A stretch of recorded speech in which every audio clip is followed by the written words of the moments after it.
To sign up for a free 14-day trial for Sanctuary, simply click on Start Free Trial.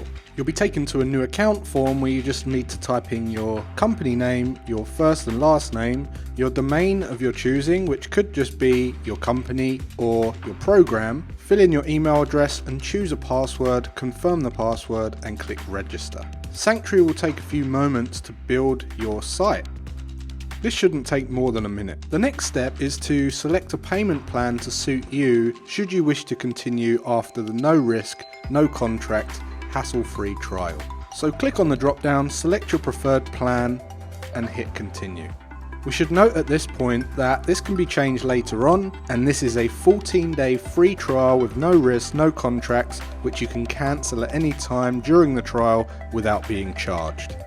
Hit continue, and this is where you're going to put in your payment details for when your trial expires should you wish to continue with the plan. So fill in your details and hit set up direct debit. Once you've confirmed the details, hit confirm, and in the next lesson we're going to be talking about branding your Sanctuary portal.